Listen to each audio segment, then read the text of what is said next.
SKNR Sreeth കൂടി ചേരുന്നുണ്ട്. ശ്രീത്ത്, നമ്മൾ രാവിലെ മുതൽ കാണുന്നത് ബൂത്തുകളിൽ വോട്ടർമാരുടെ നീണ്ട നിരയാണ്. നീണ്ട നിരയെന്ന് പറഞ്ഞാൽ നമ്മൾ വയനാട് കാണാത്ത കാഴ്ചയായിരുന്നു ഇത്. ചേലക്കരയിലും തുടക്കത്തിൽ കാണാത്ത കാഴ്ചയായിരുന്നു ശ്രീത്ത്. ഇത് എന്തിൻ്റെങ്കിലും സൂചന എന്ന് പറയാൻ പറ്റുമോ ഇപ്പോൾ?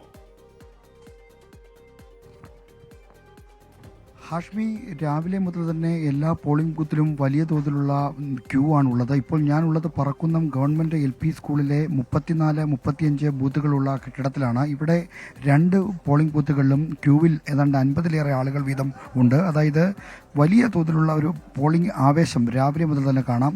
പ്രത്യേകിച്ചും ഈ ചില മേഖലകളിൽ രാവിലെ 5:30 തന്നെ, നേരത്തെ ഹാഷ്മി തുടക്കത്തിൽ സൂചിപ്പിച്ച പോലെ 5:30 തന്നെ നീണ്ട ക്യൂ കാണാമായിരുന്നു.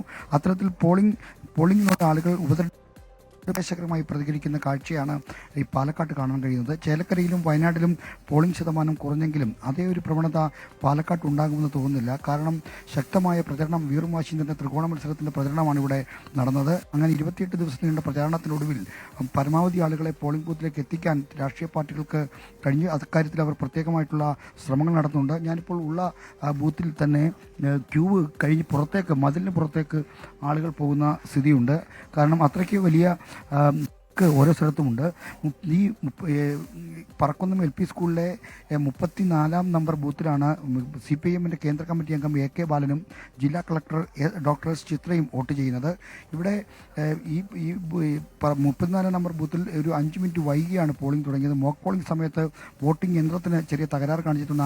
മാറ്റി പുതിയ വോട്ടിംഗ് യന്ത്രമാണ് ഇവിടെ കൊണ്ടുവന്നത്. അങ്ങനെ ഒരു 5 മിനിറ്റ് വൈകിയാണ് പോളിംഗ് 34-ാം നമ്പർ ബൂത്തിൽ ആരംഭിച്ചത്. എന്നാൽ 35-ാം നമ്പർ ബൂത്തിൽ കൃത്യസമയത്ത് തന്നെ പോളിംഗ് തുടങ്ങി. ഇവിടെ 2ഇടങ്ങളിലും ഏതാണ്ട് 50-ലേറെ ആളുകൾ ഇപ്പോൾ സ്ത്രീകളുടെയും പുരുഷന്മാരുടെയും വ്യത്യസ്തമായ ക്യൂകളിലായിട്ട് വോട്ട് ചെയ്യാൻ കാത്തു നിൽക്കുകയാണ്.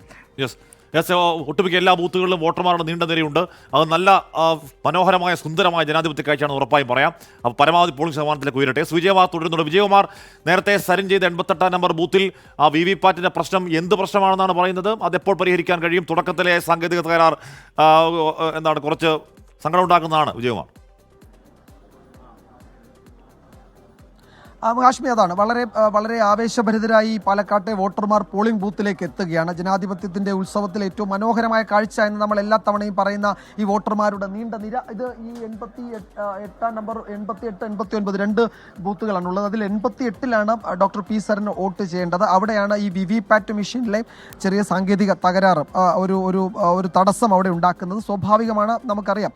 അത് അത്ര വലിയ പ്രതിസന്ധി ഒന്നുമില്ല. പക്ഷെ കുറച്ച് സമയം വൈകും. സാധാരണഗതിയിൽ വോട്ട് രേഖപ്പെടുത്തി പെട്ടെന്ന് മടങ്ങുക എന്നത് എല്ലാവരുടെയും ആഗ്രഹമാണ്. പക്ഷെ അതിന് കഴിയുന്നില്ല. കുറച്ച് സമയം ക്യൂ നിൽക്കേണ്ടി വരും. പക്ഷേ പ്രശ്നമില്ല, അത് വേഗത്തിൽ പരിഹരിക്കപ്പെടും. മോക്ക് പോളിൻ്റെ സമയത്തൊന്നും ഉണ്ടായിരുന്നില്ല ആ പ്രശ്നം. അത് പക്ഷേ പിന്നീടാണ് അത് ശ്രദ്ധയിൽപ്പെട്ടത്. അത് VVPAT മെഷീനിൽ റിമൂവ് ബാറ്ററി എന്നൊരു ഡിസ്പ്ലേയിൽ അങ്ങനെയാണ് വരുന്നത്. ഇനി ഡിസ്പ്ലേ എറർ ആണോ അതോ ഇനിയും ബാറ്ററി കംപ്ലൈൻ്റ് ആണോ, അത് ബാറ്ററി റിമൂവ് ചെയ്യണോ, പൂർണ്ണമായും റിമൂവ് ചെയ്യണോ എന്നറിയില്ല.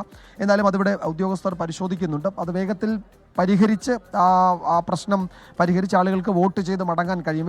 ഞാൻ തുടക്കത്തിൽ പറഞ്ഞതിൽ ആവേശഭരിതരാണ് പാലക്കാട്ടെ വോട്ടർമാർ. ഹാഷ്മി നേരത്തെ ചോദിച്ചതുപോലെ എന്തുകൊണ്ടാണ് ഈ പോളിംഗ് ബൂത്തിലെ നീണ്ട നിര എന്ന് നമുക്കറിയില്ല. വലിയ ആവേശത്തോടു കൂടി ഈ ജനാധിപത്യ പ്രക്രിയയിൽ ഇവിടുത്തെ പാലക്കാട്ടെ വോട്ടർമാർ വളരെ സജീവമായി പങ്കെടുക്കുന്നു. അതാണ് നമ്മൾ ഈ ദൃശ്യങ്ങളിൽ കാണുന്ന വോട്ടർമാരുടെ നീണ്ട നിര. 2 ബൂത്തുകൾക്ക് മുന്നിലും വോട്ടേഴ്സ് രാവിലെ തന്നെ വരിയായി നിന്ന് അവരുടെ സമ്മതിദാനാവകാശം വിനിയോഗിക്കാൻ അക്ഷമരായി കാത്തു നിൽക്കുന്നു എന്ന് വേണമെങ്കിൽ നമുക്ക് പറയാം. വിജയകുമാറാണ് നമുക്കിപ്പം ചേർന്ന്